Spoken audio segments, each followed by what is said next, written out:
네, 한국노약 백화점입니다.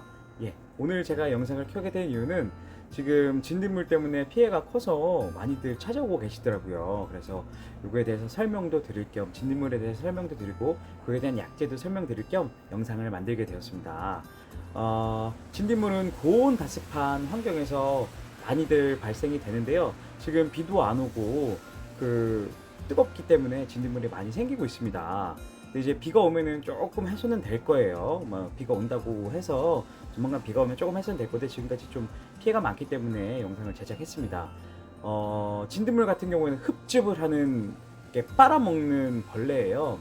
그래서 이파리가 이렇게 동그랗게 말린다거나 그렇게 되는 게 이제 진딧물 피해인데, 진딧물 같은 경우에는 진딧물이 흡즙을 해서 이파리가 역할을 못하게 하는 역할도 하지만 그 외에도 바이러스 그리고 병에 대한 매개 역할을 하기 때문에 잘 방제를 하는 게 중요하고, 또 이게 번식 속도가 굉장히 빠르고 무성생식이라고 그래서 혼자서, 그러니까 암컷 혼자서도 그 분열 비슷하게 이제 생식이 가능한 거예요. 그래서 이건 초기에 방제를 하지 않으면은 급격하게 번지기 때문에 초기에 방제를 하는 게 중요하기 때문에 지금 초반이지만 영상을 만들게 됐습니다. 이건 어떻게 방지를 해야 되냐? 당연히 농약을 쳐야겠죠. 농약이라고 하면 여러 가지가 있는데 개통이라는 게 있어요.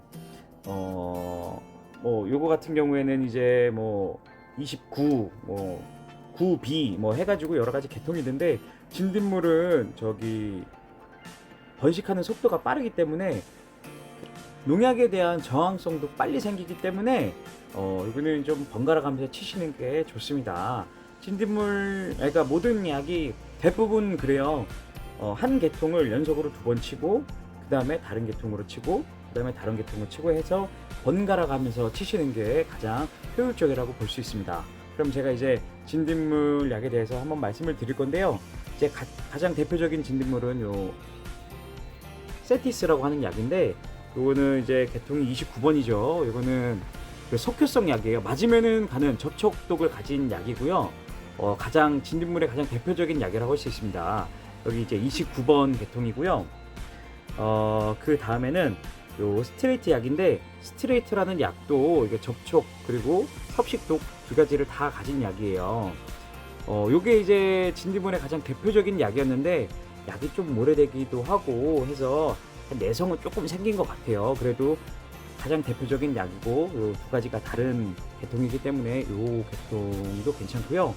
이제 그 다음에 말씀드릴 게 여기 이제 빵빠레스라는 건데요. 요거는 9B라고 해서 요게 피리플루킨나존인데, 그래도 요게 좀 요새 잘 듣는다고 해서 많이들 치고 있고, 요거랑 요 앞에 있는 것들이 지금 각광을 많이 받는 이유가 채소 그리고 과일 여러 가지에 범용적으로 쓸 수 있기 때문에 많이들 쓰고 있습니다. 그 다음으로 말씀드릴 약은 여기 엘레스탈이라는 약인데, 요 약도 이제 진딧물 약으로서는 잘 듣는데 조심해야 될 게 십자합과, 여기 보시면은 무, 배추, 열무 등 이제 십자합과에는 치면은 안에가 이렇게 꼬이게 돼요. 배추 같은 게 안에가 이제 꼬이게 되기 때문에 십자가에는 칠 수가 없어서 그것만 조심하면은 새로운 계통으로 약을 칠 수가 있습니다. 이거는 4A이고요. 이렇게 그러니까 어려운 부분이 있는데도 요 약을 치는 이유는, 진딧물 같은 경우에는 계통이 많이 없어요. 사실 잘 드는 약재가 많이 없기 때문에 요 계통을 돌려치는데 부담감이 있기 때문에 요 약은 십자가에는 어렵지만 잘 듣기도 하고, 요거 같은 경우에도 지효성이에요. 효과가 오래 가는 약인데 계통 자체가 많이 없기 때문에 이것도 같이 활용해서 중간중간에 껴서 치시면은 아주 좋습니다.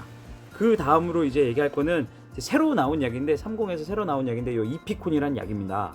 요 같은 경우에는 현음기관, 여기 더듬이에서 이제 방향을 찾는 현음기관이라는 게 있는데, 요 기관을 교란시켜서 어지럽게 해서, 우리 코끼리 코 하면은 어지럽잖아요. 그렇게 어지럽게 해서 바로 밥을 못 먹고 어지러워하다가 이제 죽게 되는 약입니다. 요런 거 같은 경우에도 지효성이에요. 이게 접촉독도 되면서 지효성도 있어서 요런 약도 굉장히 좋은 약입니다. 새로 나왔기 때문에 저항성도 없어요.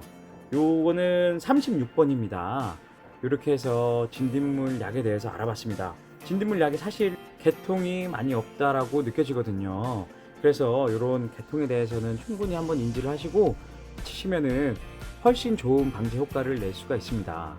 그리고 이제 진딧물 같은 경우에 한번 생기기 시작하면은 아까 얘기했다시피 번식 속도가 빠르기 때문에 짧은 기간 안에 뭐 예를 들면 뭐 4일 중간에 내가 진딧물이 많이 생겼다 했을 때는 한 4일 중간에 해가지고 연속으로 두세 번 정도 치시면은 잘 잡을 수 있으니까. 그리고 진딧물 약 칠 때는 그 전착제나 이제 침투제, 그리고 확산제 같은 거를 같이 치시는 게 효과가 훨씬 좋습니다.